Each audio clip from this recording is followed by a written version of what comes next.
Good morning खमा गनीसा। कैसे हैं आप सब लोग। स्वागत है आप सबका आपके अपने चैनल नीतू चौहान ब्लॉग्स और नीतू चौहान फैमिली में। और आप सबके क्या हाल चाल कमेंट करके ज़रूर बताइएगा। उम्मीद करती हूँ आप सब लोग बहुत ही अच्छे होंगे, स्वस्थ होंगे, व्यस्त होंगे, मस्त होंगे, खुश होंगे। मैं भी अच्छी हूँ, स्वस्थ हूँ, व्यस्त हूँ, मस्त हूँ, खुश हूँ। और सुबह सुबह देखो नुकसान हो गया। मतलब दिन की शुरुआत इतनी ख़राब हुई है सुबह सुबह।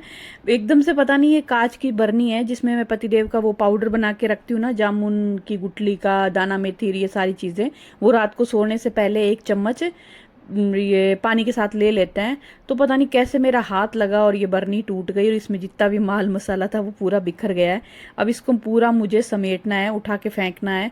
पहले मैंने सोचा इसको छान लेती हूँ, फिर मैंने कहा नहीं यार, कांच टूटा है, कांच बारीक बारीक इस पाउडर में मिक्स हो गया होगा और फिर बहुत नुकसान करे। इससे अच्छा लालच नहीं करते हैं, क्योंकि एक मारवाड़ी का दिमाग है ना, बड़ा कोई चीज़ फेंकते बड़ी मौत आती है। तो बस सुबह सुबह मेरा उठते ही ये नुकसान हो गया। मेरे को बड़ा दुख हुआ यार, इतना सारा पाउडर खराब हो गया। और इसमें करेले, सूखे हुए करेले का पाउडर भी है। तो सोचो, मैंने करेले सुखाए हुए हैं, जामुन की गुठली सुखाई हुई है, और चलो दाना मेथी और तो चलो है ही। तो बड़ा दुख हुआ, बहुत बुरा लगा। बरनी के लिए इतना दुख नहीं हुआ, क्योंकि कांच की बरनी तो मेरे पास बहुत पड़ी है। मेरा ये जो पाउडर है ना, उसमें बहुत मेहनत लगी है। मतलब आप सोचो, चीज़ें सुखाना, उसको संभालना और ये पीस के रखना, ये सब मेहनत तो होती है। तो दिन की शुरुआत ऐसी हुई है, पता नहीं आगे का दिन कैसा जाएगा। क्योंकि सुबह सुबह ऐसा कोई नुकसान हो जाता है ना, जब आपको बहुत काम होता है और जल्दी जल्दी कर रहे होते हो, या फिर आप नींद से उठे हुए हो, आप बहुत लेजी हो, थोड़ा ढीले ढीले हो। क्योंकि उठते उठते एनर्जी किसी में नहीं होती, मेरे में भी नहीं होती। मैं भी ठीक है, चुपचाप चुपचाप अपना काम करती रहती हूँ। और फिर सुबह सुबह ये सब टूटा टूटी हो जाए, जब आपको जल्दी चाय पी के निकलना भी है वॉक के लिए, और इस बीच में ये सब हो जाए, तो बहुत गुस्सा आता है। और वो गुस्सा सिर्फ अपने आप पे आता है। छोटे बच्चे थे ना तब, मतलब मेरे बच्चे छोटे, क्या सबके बच्चे छोटे होंगे, जब आप लोग भी देखते होंगे कि बच्चे कोई चीज़ तोड़ देते हैं ना, तो हम उनको गुस्सा करते हैं। कभी कभी तो होता है कि अगर बड़ा नुकसान किया तो हमारा हाथ भी उठ जाता है। पर हम खुद है ना नुकसान करते हैं ना, तो हम क्या करें, खुद को थोड़ी डांटे। जब मेरे बच्चे छोटे थे ना, तब बोलते थे, मम्मी हम कोई चीज़ तोड़ते हैं ना तो आप हम पे इतना गुस्सा करते हो, कभी कभी आप हमें मारते भी हो। आप गुस्सा करते हो, यानी आप कोई चीज़ तोड़ते हो तो आप गुस्सा क्यों नहीं करते, आप अपने आप को क्यों नहीं मारते हैं। अब मुझे ये नहीं, हम अपने आप पे गुस्सा कैसे करें, बुरा लगता है, मन में बहुत बुरा लगता है, बहुत दुख होता है। अपने आप पे गुस्सा आता भी है, पर अपने आप को कैसे डांटे, बच्चों को कैसे समझाएं कि हम अपने आप को नहीं डांट सकते ना। तो बस यहाँ से सारा पाउडर वाउडर उठा दिया मैंने, पूरा क्लीन कर दिया, एक बार धो दिया भाई, कोई कांच लग नहीं जाए हाथ पे। तो अच्छे से पानी डाल के उसको धो के साफ कर दिया है। अब चाय भी उबल गई है, तो फटाफट चाय में डालते हैं अदरक। पतिदेव उठ गए हैं, वो वॉशरूम में गए हैं। तब तक मैं सोच रही हूँ कि मैं आज थोड़ी सी साफ़ सफाई कर लेती हूँ, मतलब थोड़ी सी डस्टिंग कर लेती हूँ। क्योंकि काफ़ी दिन हो गए, अभी क्या आजकल ज़्यादा आंधी वांधी चल नहीं रही है ना, मिट्टी नहीं उड़ रही, तो इतनी मतलब डस्टिंग की ज़रूरत फील होती नहीं है मुझे। मैं फर्नीचर चेक करती रहती हूँ कि भाई मिट्टी है, डस्ट है, तो मैं डस्टिंग करूँ, वरना नहीं। पहले पहले ऐसा होता था, मैं पागलों के जैसे रोज़ डस्टिंग करने बैठ जाती थी। और कुछ गर्मियों में आंधियाँ उड़ती थी। अभी बारिश वारिश हो रखी है, हालांकि हमारे जोधपुर में बारिश नहीं हुई है, पर हाँ थोड़ी बहुत बारिश हुई तो भी मिट्टी दब गई है, मतलब इतनी आंधियाँ नहीं चलती। तो और घर में पूरा बंद रखती हूँ सुबह सुबह 1-2 घंटे फ्रेश एयर के लिए, और सूरज भगवान की किरणें हमारे घर में आ सके, घर में पॉजिटिविटी फैल सके, पूरे घर में रोशनी हो जाए, नेचुरल लाइट आए, इसलिए मैं सुबह सुबह खिड़की दरवाजे खोल देती हूँ। सुबह आप समझ लो 5:15 मैं नहा के निकलती हूँ ना, तब मैं खोलती हूँ खिड़की दरवाजे। और ये देखो, ये फिर चाय गिर गई है। मैं एकदम से चम्मच से मिक्स कर रही थी, मैंने कहा ना सुबह सुबह गड़बड़ गड़बड़ होती है ना, तो सच में फिर पूरा दिन खराब जाता है। भगवान जाने आज के दिन कैसा जाने वाला है मेरा। जबकि मैं मतलब डस्टिंग भी कर रही हूँ ना, आप समझ लो मैं बहुत डर डर के कर रही हूँ। क्योंकि पहले ये कांच की बरनी टूटी, फिर ये चाय गिर गई। तो मैंने सोचा भाई साहब संभाल संभाल के करती हूँ, क्योंकि जो डस्टिंग करना मतलब जितने भी घर के शो पीस है, जो भी मेरी चीज़ें लाई हुई है, जो मेरे क्या बोलते हैं कलेक्शन जिसको बोल सकते हो, जो कलेक्शन जो मेरा लाया हुआ जगह जगह से, अगर वो टूट गया ना, तो मैं मतलब बर्दाश्त ही नहीं करूँगी। ये तो चलो फिर भी मैं बर्दाश्त कर ली। बहुत सालों सालों पुरानी चीज़ें मेरे घर में मिलेगी आपको, मतलब ये समझ लो 2009 में मैंने 2010 में जो चीज़ें खरीदी ना घर सजाने के लिए, वो आज भी मेरे पास है। मैं इतना संभाल के रखती हूँ। वैसे मेरे हाथ से ज़रा चीज़ें टूटती नहीं है, नुकसान होता नहीं है। यहाँ पे पतिदेव उठ गए हैं, बोले चाय उबल गई तो ले आ। तो बस हम दोनों पति पत्नी चाय पियेंगे और आज के व्लॉग में जो जो करेंगे आपके साथ शेयर करेंगे। और आज का दिन मेरा कैसा जाएगा वो भी सब मैं बताऊंगी, भगवान ना करे। और एक ये जो मेरी लेफ्ट साइड की आंख फड़क रही है वो तो फड़क ही रही है। भगवान से प्रार्थना है कि भगवान सारा दिन शुभ हो और आने वाला समय सारा ही शुभ हो और अच्छी अच्छी प्यारी प्यारी न्यूज़ मिले मुझे, ऐसी मेरी भगवान से प्रार्थना है। और वैसे तो कहते हैं कांच टूटता है ना तो शुभ होता है, मैंने सुना है। आप लोग बताना, आप लोगों ने भी ऐसा सुना है या मानते हो? और कुछ लोग बोलते हैं ये सब अंधविश्वास होता है अंधविश्वास, लेकिन क्या होता है ना, बचपन से जैसे आपने सुना है, जैसे आपने देखा है, आप उसी को फॉलो करते हो। मैंने भी बचपन से यही देखा है, बिल्ली रास्ता काट जाए तो अच्छा नहीं होता, कांच टूट जाए तो अच्छा नहीं होता। कोई बोलता है कांच टूट जाए तो शुभ होता है, कोई बोलता है ये आंख फड़कती है तो ये हो जाता है। दुनिया भर की चीज़ें हैं, आदि मुझे मालूम है, आप लोगों को भी कुछ मालूम हो तो ज़रूर बताना। जैसे कि विश्वास अंधविश्वास क्या चीज़ होती है, क्या नहीं होती है, आप लोग मानते हो या नहीं मानते। मैं तो भगवान का नाम लेती रहती हूँ अगर मुझे कुछ गड़बड़ होती है।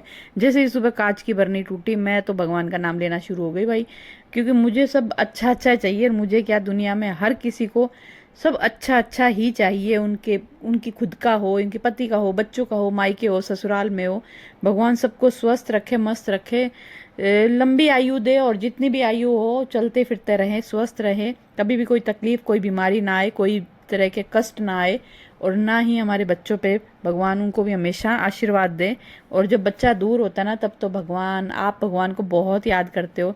मेरी बेटी दूर है, बेटा चलो मेरे पास है, सानू दूर है ना, उठते बैठते सोते जागते मैं उसके लिए प्रार्थना करती रहती हूँ, भगवान उसको स्वस्थ रखना, उसका मन लग जाए, वो एकदम मेंटली स्ट्रांग रहे। और यहाँ पर देखो आप, मैंने पूरी डस्टिंग कर दी है, उस साइड के पूरा कर दिया, ये हॉल कर दिया है पूरा, और गेस्ट रूम भी मैंने डस्टिंग कर दी है। क्योंकि फिर हर जगह कैमरा सेट करना और व्लॉग बनाना और सब काम करना इतना इजी भी नहीं होता है। ठीक है, मैंने थोड़ा सा भागते दौड़ते ये टाइम निकाल लिया और थोड़ी सी डस्टिंग कर ली। अब बस 2 रूम की बची है, एक मेरा बेडरूम है, एक हर्षु का रूम, उसकी डस्टिंग करनी है। वो तो चलो मैं आने के बाद जब भी मुझे 5 मिनट 10 मिनट लगेंगे मिलेंगे तो मैं कर लूँगी।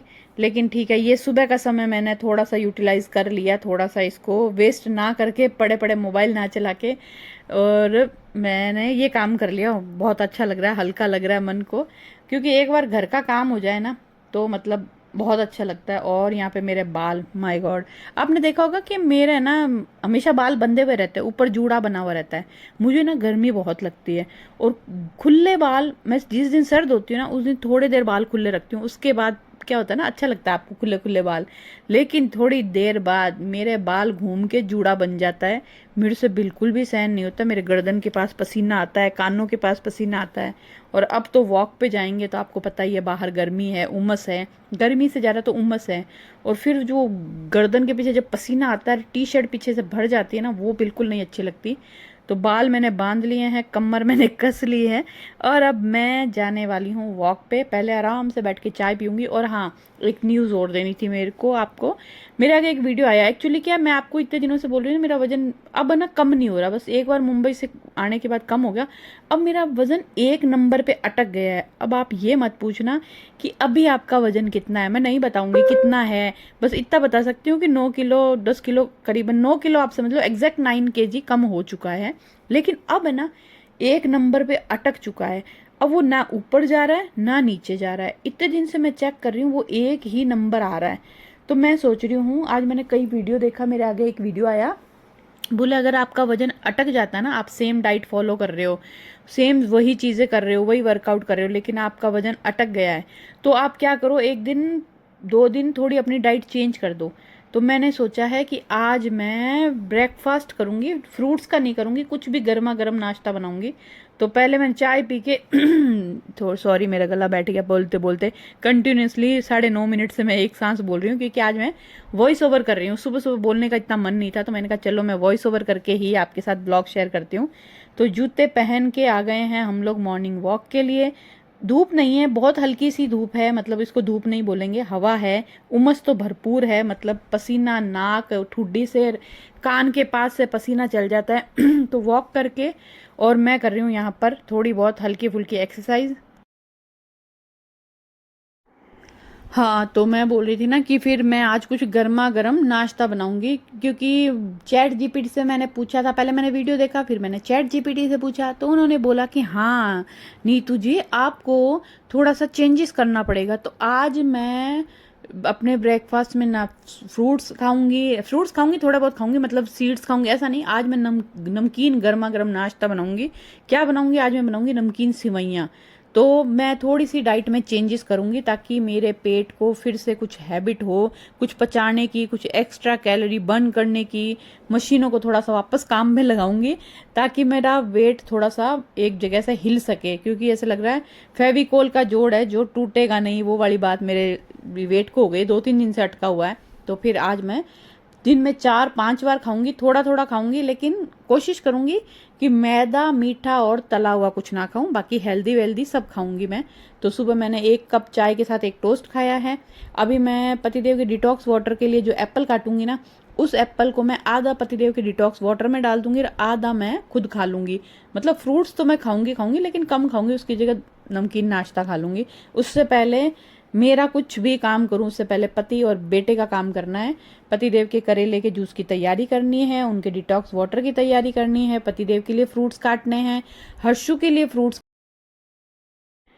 और हाँ, मैं बोल रही थी हर्षु के लिए फ्रूट्स काटना है, क्योंकि अभी कॉल आ गया था। एक्चुअली मेरे पास एक ही मोबाइल है, इससे मैं व्लॉगिंग भी करती हूँ और इस पे ही सबके कॉल भी आते हैं और सुबह सुबह कॉल आ जाता है। तो फिर मैं बोल रही थी कि हाँ, हर्षु भी सुबह फ्रूट्स खाता है, तो उसके लिए मुझे फ्रूट्स काटने में ये सब पूरा ना 30 मिनट लग जाते हैं करीबन, आप समझ लो। क्योंकि करेले के जूस की तैयारी करती हूँ, उसके लिए सब्जियां काटनी, मतलब करेला पुदीना काटना, इधर डिटॉक्स वाटर के लिए, पतिदेव के लिए, हर्षु के लिए, अगर मैं खा रही हूँ तो मेरे लिए। तो आधा घंटा तो सिर्फ मुझे इसके लिए चाहिए। 8 बजे हम लोग घर में घुस जाते हैं, पानी वानी पी के पतिदेव अपना सो जाते हैं और मैं सीधा किचन में आ जाती हूँ। मैं फिर रेस्ट नहीं करती, क्योंकि रेस्ट करती हूँ तो मेरा टाइम वेस्ट हो जाता है, इसीलिए। और सिवैयाँ बना रही हूँ नमकीन, बहुत दिन से मैं भी खाने वाली हूँ आज। तो मैंने कहा चलो आज नमकीन सिवैयाँ बना लेती हूँ। ये मेरा फेवरेट नाश्ता है, वैसे तो हर चीज़ मेरी फेवरेट ही है, जो मुझे बनी बनाई मिल जाए, लेकिन हमें खुद को ही बनानी है। तो पतिदेव ने बोला आज तू खाने वाली है तो आज तू अपनी पसंद का बना, तुझे सिवैयाँ बहुत पसंद है तो सिवैयाँ ही बना, ताकि तू भी खा लेगी और मैं भी खा लूंगा। तो थोड़े से वो फ्रूट्स खाएंगे, थोड़ी सी सिवैयाँ खाएंगे। हर्षु नहीं खाएगा, वो अपना फ्रूट्स खाएगा और लंच में ओनली ओट्स खाएगा। अभी वो भी सानू की राह पे चल गया है, हालांकि सानू जितना मुझे सीरियस वो दिख नहीं रहा है, लेकिन ठीक है, धीरे धीरे हो सकता है वो भी सानू जितना सीरियस हो जाए हेल्थ को लेके अपनी, तो वो भी अपना वजन कम कर ले, तो बस। और यहाँ पर मैं थोड़ी सी एप्पल काट के रख ली है पास में, क्योंकि एप्पल सबको खानी चाहिए, जितनी भी आप खा सको आधी एक। वो बोलते हैं कि फाइबर जरूर लेना चाहिए आपकी डाइट में, प्रोटीन जरूर होना चाहिए, बहुत सारी चीज़ें हैं, मतलब इतना डिटेल में नहीं जाएंगे आज हम, इतनी ज़्यादा डाइट की बात नहीं करेंगे। तो बस यहाँ पर मैं फटाफट प्याज हरी मिर्ची टमाटर काट रही हूँ और मैंने गर्म पानी रख दिया है सिवैयों को उबालने के लिए। ये वाला नाश्ता ना झटपट बनता है ज़्यादा, मतलब ये समझ लो आप 8 से 10 मिनट में ये सिवैयाँ उबल जाती है। और कढ़ाई में मैंने तेल और राई डाल दी। आज मेरे पास करी पत्ते नहीं है, मेरा जो मीठा नीम है वो जल गया है, आपको पता है। उसमें मैं पानी डाल रही हूँ हरा करने के लिए, ताकि वो वापस हरा हो जाए। अब मुझे नहीं मालूम वो हरा होगा या जल जाएगा, क्या करूँ, पर मैं सोच रही हूँ एक दिन टाइम निकाल के उसकी कटिंग कर देती हूँ, डंडियाँ काट देती हूँ, क्या पता वापस हरा हो जाए। तो बस यहाँ पर ना मसाला थोड़ा सा ज़्यादा बना लिया था मैंने, प्याज टमाटर हरी मिर्ची थोड़ी ज़्यादा हो गई थी, सिवैयाँ कम है, तो मैंने क्या किया, ये मसाला थोड़ा सा कटोरी में निकाल लिया। इसमें ना दही डाल के मैं रायता बना लूंगी, तो लंच में मेरा रायता हो जाएगा, मसाले वाला रायता। तो बस वो थोड़ी सब्जियां निकालने के बाद मैंने सिवैयाँ जो उबल गई थी उसको ठंडे पानी से धो लिया, ताकि ये चिपके नहीं। सिवैयाँ हो या नूडल्स हो या पास्ता हो, उबल जाए ना तो उसको छलनी में निकाल के वापस ठंडे पानी से धो लो, ताकि वो चिपके नहीं, वरना चिपकी चिपकी सी हो जाती है। तो यहाँ पर चाय भी हमारी उबल गई है। मेरी चाय की चर्चा बहुत होती है, व्लॉग में भी होती है, और मैं पर्सनली लोगों से मिलती हूँ तब भी बहुत लोग बोलते हैं यार आपकी चाय देख के बड़ा मन करता है चाय पी ले, आपकी चाय बहुत शानदार दिखती है, ऐसे उबली हुई एकदम, वो जैसे ठेले वाले या शॉप वाले उबालते हैं ना चाय की टपरी वाले, वैसी चाय दिखती है आपकी, बड़ा मन करता है उसको देख के चाय पीने का। तो यहाँ पे जो सब्जियां मैंने निकाली थी वो ठंडी हो गई, इसमें मैंने दही डाल के थोड़ा सा काला नमक और जीरा पाउडर डाल के मेरा रायता बना लिया, उसको मैं रख दिया फ्रिज में। पतिदेव का टिफ़िन पैक कर रही हूँ और रोटी भी मैंने बना ली है। और अब बस इसके बाद बनाया है पतिदेव के करेले का जूस, और वो अपना नहाएंगे, पूजा वूजा करेंगे। मैंने किचन क्लीन कर दिया है, प्लेटफॉर्म और गैस साफ़ कर दिया रोटी बना के, और झाड़ू भी निकाल दी है। और अब मैं थोड़ी सी किचन कैबिनेट साफ़ करने की सोच रही हूँ, क्योंकि बहुत दिन हो गए यार। पहले पहले तो मुझे होता था हर 15 दिन में, 20 दिन में, महीने में मैं कर लेती थी। आजकल थोड़ी आलसी हो गई हूँ, पता नहीं क्यों, रीज़न तो मुझे भी नहीं मालूम। तो आज किचन कैबिनेट्स थोड़े से साफ़ कर रही हूँ। लेकिन सुबह जो मेरी जो बरनी टूटी है वो मेरे दिमाग में पूरी है दोस्तों। एक देखते ना, माँ का दिल है ना, वो डरता बहुत है। मतलब हम है ना, जब छोटे थे ना तो इतने निश्चिंत थे, किसी तरह का डर खौफ चिंता कुछ नहीं थी। जब से शादी हुई है, बच्चे हुए हैं और बच्चे बाहर पढ़ने गए हैं, हमसे दूर गए ना, तब से ना एक माँ का दिल कैसा बताऊँ, इतना डरपोक हो गया है ना कि कुछ भी होता है ना तो बड़ा डर लगता है। मतलब मैं जो आपको दिख रही हूँ ना सामने काम करती हुई, मैं काम जरूर कर रही हूँ, लेकिन मेरे अंदर मुंह में मन में ना भगवान का नाम जाप चल रहा है। आप समझ लो, मैं भगवान का नाम जाप कर रही हूँ कि बस। अब आप ये भी बोल सकते हो कि आप नेगेटिव मत सोचो, नेगेटिव सोचते नहीं है, पर माँ का जीव है, डरता है, डर लगता है। तो बस भगवान का नाम जाप करते हुए, और बैकग्राउंड में मेरे भजन भी चल रहे हैं, तो वो चला रखे हैं मैंने। और मैं कर रही हूँ थोड़ी सी ड्रॉर साफ। ये स्पून वाली जो ड्रॉर है ना, इसमें बहुत सारा सामान रहता है, तो मैं थोड़ा सा सोच रही हूँ इसमें से कुछ चीज़ें हैं जो मैं यूज़ नहीं कर रही हूँ डेली में, उसको निकाल के कहीं और शिफ्ट कर दूँ, क्योंकि ये ड्रॉर बहुत ज़्यादा भर गई है। हर्षु भी अभी आते टाइम अपना वो किट लेके आया था, उसमें से बहुत सारे स्पून और ना ये क्या बोलते हैं कैंची और बहुत सारी चीज़ें निकली थी, वो सारी इसी के अंदर गई है। घर में सामान कम तो होता नहीं है, लेकिन बढ़ता जाता है, आए दिन कुछ ना कुछ आता ही जाता है। तो बस ये वाली ड्रॉर मैंने पूरी अच्छे से गीले कपड़े से पोंछ के साफ़ कर दी है, और इसको मैं वापस सेट करूँगी। इस बीच में पतिदेव भी आ गए हैं, उनके लिए वो करेले का जूस तो पी चुके हैं, लेकिन मैं वो करने वाली हूँ उनको। एक एप्पल जूस आता है, बोलते हैं नेचुरल है, शिमला मनाली साइड पता नहीं कहाँ से वो पहाड़ों से वो एप्पल के जूस बन के आता है, नेचुरल है, शुगर नहीं है। पर पता नहीं क्यों मुझे तो ऐसा लगता है कि उसमें शुगर है। मैं पतिदेव को बोलती हूँ पर वो मानते नहीं है, वो बोलते नहीं हीमोग्लोबिन सही होता है और खून बनता है, पीना चाहिए ये वो। पर मैं नहीं पीती हूँ, मुझे तो इन चीज़ों पे थोड़ा विश्वास कम होता है। मुझे लगता है जो चीज़ हम हमारी आंखों के सामने या हमारे हाथों से बनाते हैं वो मुझे ज़्यादा सही लगती है। तो बस ये मेरी कैबिनेट साफ़ हो गई। अब नीचे वाली ड्रॉर साफ़ करूँगी। मन तो मेरा ऐसा कर रहा है कि मैं पूरा किचन ही साफ़ कर दूँ, लेकिन आज थोड़ा सा बॉडी को रेस्ट देते हैं, अपने आप को टॉर्चर नहीं करते हैं। तो मैंने कहा चलो नहीं, इतने ही सही है। बस 3 ये जो ऊपर नीचे की ड्रॉर्स है बस वही साफ़ करूँगी, और उसके अलावा सिर्फ बेसिक घर के जो काम है वही करने वाली हूँ। और हाँ, जो भी नीतू चौहान ब्लॉग्स पे ब्लॉग देखते हैं या नीतू चौहान फैमिली पे ब्लॉग देखते हैं या नीतू चौहान ब्लॉग से नीतू चौहान फैमिली पे आए हैं, उनसे एक बार फिर से मैं गाइस कहना चाहूँगी कि अब से मैं बहुत कमेंट आ रहे हैं, बाय गॉड। अब तो मैं सच बताऊँ ना, मैं अपने आप से ही परेशान हो गई हूँ कि ऐसा क्या हो रहा है मेरे व्लॉग में कि लोग इतनी कंप्लेन कर रहे हैं, आवाज़ नहीं आ रही। पता नहीं क्यों, मैं एडिट करती हूँ, मुझे प्रॉपर आवाज़ आती है, मुझे सब सुनाई देता है, लेकिन खासकर नीतू चौहान ब्लॉग्स पे इतने कमेंट आते हैं, आवाज नहीं आ रही, आवाज नहीं आ रही, आवाज नहीं आ रही। तो बस आज मैंने सोचा है कि अब मैं बहुत ज़्यादा ध्यान दूंगी, मतलब आप समझ लो 99 नहीं 100% ध्यान दूंगी कि आप लोगों को बहुत अच्छे से आवाज़ सुनाई दे मेरी। क्योंकि लोग बोलते हैं आपकी व्लॉग कैसे देखें, आवाज़ नहीं आती। लोग बोलते हैं आपकी आवाज़ आती नहीं है, आपके व्लॉग में बिल्कुल ही आवाज़ नहीं आती। गाइज ये क्या हो रहा है, मुझे खुद को भी नहीं समझ में आ रहा कि मैं इतने अच्छे से एडिट करती हूँ, आवाज़ बहुत अच्छे से आती है, मैं जो बोल रही हूँ जो सब समझ में भी आता है, फिर भी ऐसा क्यों हो रहा है मुझे नहीं मालूम। लेकिन मैं आपसे माफ़ी मांगना चाहूँगी। अब मैं पूरा ध्यान दूंगी कि मेरी आवाज़ आप तक पहुँच सके, जो मैं बोलना चाहती हूँ, जो समझाना चाहती हूँ, आप लोग समझ जाओ, सुन लो। और बस इस ब्लॉग को करेंगे यहीं पे एंड। और अब मेरा सारा काम खत्म हो चुका है, झाड़ू पोछे लगा रही हूँ, लास्ट में पोछे लगा के अब मैं नहा के आऊँगी। कपड़े आज धोने नहीं है, नहा के आऊँगी, खाना खाऊंगी और सो जाऊँगी। आपसे मिलूंगी एक नए प्यारे से व्लॉग में। आज के व्लॉग में आपको आवाज़ अच्छे से आई है या नहीं आई, कहीं पे भी कुछ भी प्रॉब्लम हुई है तो मुझे ज़रूर बताइएगा। आपकी कंप्लेंट्स को दूर करने की मैं पूरी कोशिश करूँगी, और मैं कोशिश करूँगी कि आज के बाद आपको शिकायत का मौका ना दूँ। आज के बाद कभी भी ऐसा ना हो कि आपको मेरे व्लॉग में आवाज़ की कुछ कमी हो या आपको आवाज़ ना आए। चलिए बाय बाय, गुड नाइट।